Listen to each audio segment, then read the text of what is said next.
it's Robert from my turntable. Hope you're having a great morning this morning. It is a Tuesday morning. It's a coffee kind of morning. Want to continue my Albums to Discover series and talk about this amazing album here. ELO's, Jeff Lynne's ELO's, Alone in the Universe. I'll talk about why it's Jeff Lynne's ELO in just a moment. Before I do, please like, please subscribe, leave wonderful comments so I can continue showing more albums to discover. I love this series. It's a great series and I'm having a blast doing it. So again, please like, please subscribe, and leave great comments, and I'll try to respond as quickly to those comments as I can. I try to respond to all my comments. Yeah, it's a wonderful series and I'm having a great time doing it. So it allows me to rediscover the albums that I have in my collection. Hopefully show you guys some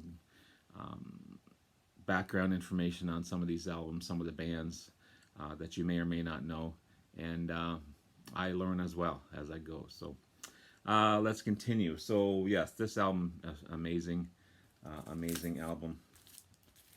Jeff Lynne's ELO, Alone in the Universe. There's Mr. Lynne there. Beautifully packaged album. Yeah, it's awesome. Just before I do, I'll just show you a few of the ELO albums that I currently have in my collection. I don't have them all, but I've got some great albums. This is Time. Time is the ninth album by ELO, released in '81. It's a concept album about a man from the '80s brought into the world of 2095, where he struggles between the technical advancements of the day and also past romance. Kind of cool concept in doing that. A lot more synthesizers on this album than compared to their previous albums. Their orchestra type of rock that they were known for. But not only contains synth pop rock, elements of new wave and reggae and rockabilly. Of course, a lot of songs sounding like the Beatles as usual in the ELO songs and albums. Hold On Tight is the big single off that album. Great album. It's kind of underrated, that one for sure. This is Secret Messages. I love the covers of these albums. It's on the Jet label. It's the 10th album by the band, released in '83. Be the last to feature bassist Kelly Grochet. I think that's how you pronounce his last name. And real string instruments in the band. Also the last to appear on the Jet label, as I just showed you. It would also be the last top 40 worldwide album until much later on, for sure. Rock and Roll is King is a big single off the album. It's full of hidden messages, this album, which is kind of cool. Hence the title, Secret Messages. It's called backmarking,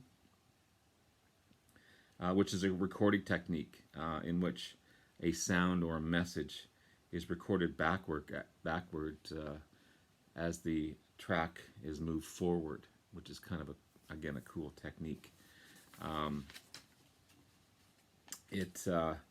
Some obvious hidden messages, some not. It's Jeff Lynne's response to allegations of satanic messages in his previous albums, or their previous albums. He's making fun of these, basically. He's making fun of the allegations, which he denies, obviously. But it's a cool concept album. It's a great album. Love the cover as well. One of my favorites, double album, Out of the Blue. This is still on the Jet label. It's an earlier album than the one I just showed you. Seventh album by the band, released in '77. A wonderful double album and the most commercially successful album at the time, selling over 10 million copies in 2007. Three huge hits off of it: "Turn to Stone," "Mr. Blue Sky," and "Sweet Talking Woman." Also, "Wild West Heroes" and "It's Over." Lots of influences in this one for sure. Got the Beatles, got the Beach Boys, got the Bee Gees. All those sounds are in this album. It's a remarkable album. It really, really is. It's voted 346 on the top 1,000 albums of all time, and also ranked 23 in the list of 35 best double albums of all time. So no slouch of an album for sure. Another favorite of mine, New World Record. Here's the band there.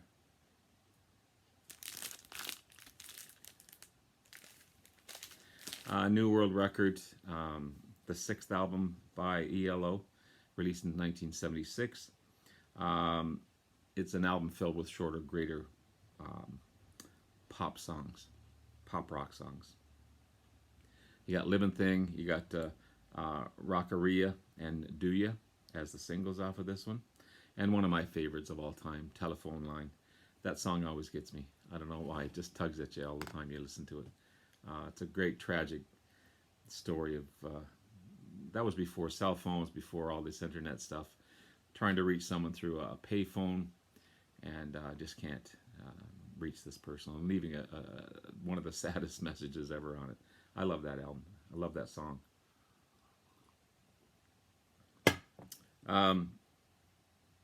The first top 10 album in the UK, and reached multi-platinum in both US and UK. Jeff Lynne's writing was at his peak at this time, and one of their best albums, in my opinion, anyway. And then Discovery, another awesome album, still on that Jet label. Discovery is the eighth album by the band, released in 1979. Another chart topper for sure. "Don't Bring Me Down" is the big hit off of this one. Plus you got "Shine a Little Love," "The Diary of Horace Wimp," "Confusion," and "Last Train to London." Really, really good album.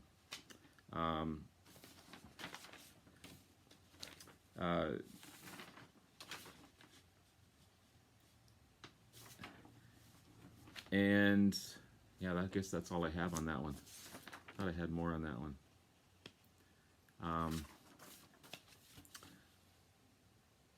I guess, yeah, oh, here you go. I found it. Sorry, my notes got a little messed up. It was their first #1 album in the UK. A lot of Beatles hooks on this one as well. A great pop rock gem on that one. And remarkable stuff. So, "Alone in the Universe." This beautifully packaged album. And again, the classic Jeff Lynne look.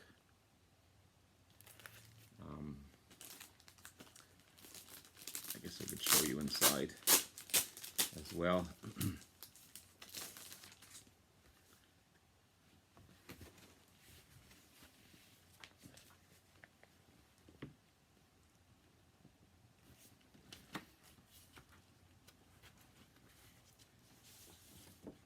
There's the inner sleeve.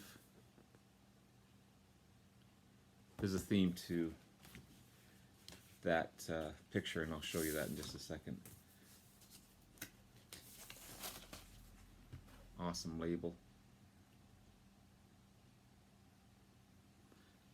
Yeah, it's a great album.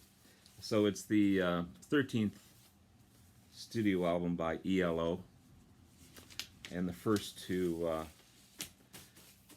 be named Jeff Lynne's ELO. The reason for that is that it was his way of getting back to a lot of copycat bands and tribute bands that are trying to make money off the ELO name. So he came up with putting his name up front before ELO. So it's this is Jeff Lynne's ELO, not just ELO. I don't think there's anything wrong with tribute bands if they do it right, but in this case he felt that there was a lot of negativity going on, and people making money off a name that still belonged to him.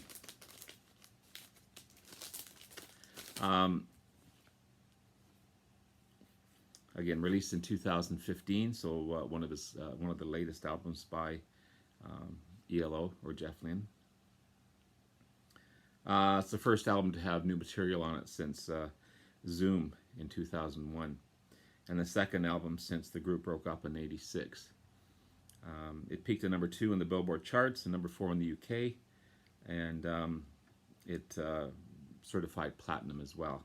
So again, it came out of the gate just probably because of the name, Jeff Lynne, obviously because of ELO. And it's a beautifully packaged album, as I just showed you. I love the cover. The previous album, Zoom, didn't do very well, and actually they had to cancel the concert tour because of low ticket sales, which was unfortunate. Something new to ELO, new to Jeff Lynne, as they were so successful before that. It would be recorded at Jeff Lynne's home. It took about 18 months to record. And just like McCartney, he played all the, Jeff Lynne played all the instruments, of course sang on all the tracks. And the only other two people involved on the album were Jeff Lynne's daughter, Laura Lynne, who sang background vocals on the song Love and Rain and One Step at a Time, and Steve J, the album's engineer. That's the only other two people involved in the recording of the album. So Jeff Lynne, a multi-instrumentalist, of course. Amazing, amazing stuff. The first song, When I Was a Boy, beautiful song. Song about Jeff Lynne's childhood and teenage years in Birmingham, England. One of the most personal songs he's ever written. That's according to Mr. Lynne. He doesn't talk too much about himself. Pretty private guy, but he laid it out on the line, so to speak, when he wrote this song. Love and Rain, another great track.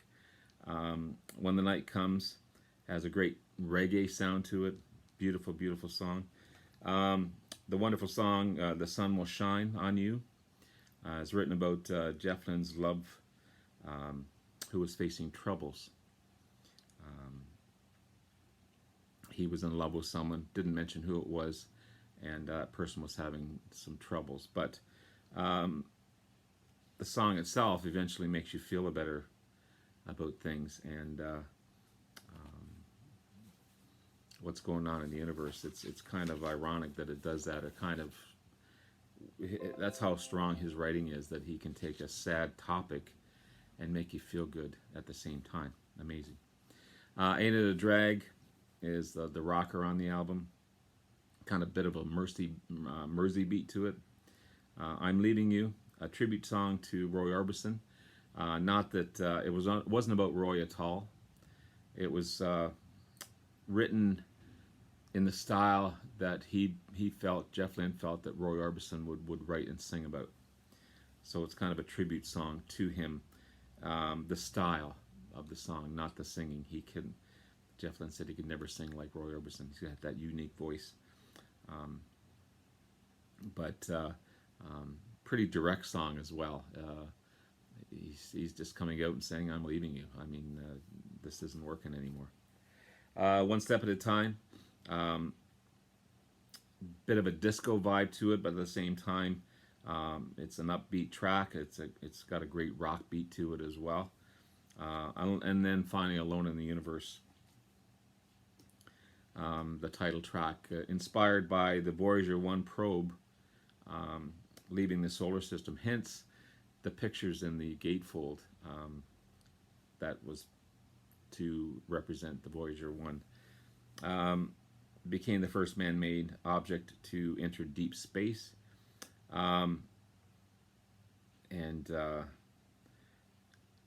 It's basically how lonely you could get, Jeff Lynne said as he talked about the Voyager 1. So it's basically, imagine, he says, imagine the Voyager 1 missing Voyager 2, and then he turned it around and made it about people rather than mechanics. It's a cool track, and that you're out alone in the universe, and you just can't find that one person that you're missing. Kind of a cool idea coming from a technical side of it. It's just remarkable how you can turn that around. Fantastic album, really amazing album. It's got awesome McCartney type melodies, and again, he was influenced by the Beatles. There's no doubt about it. It's got McCartney type melodies, Harrison's guitar work, some slide work in there as well that George would do. It's produced like a George Martin album would be produced. Well crafted, well written, well sung, well played. Just amazing stuff. Definitely an album to discover. Definitely an album to discover. Alone in the Universe. So there you have it. Let's see what album I'm going to talk about next to discover. So as always, we go to Discogs here. And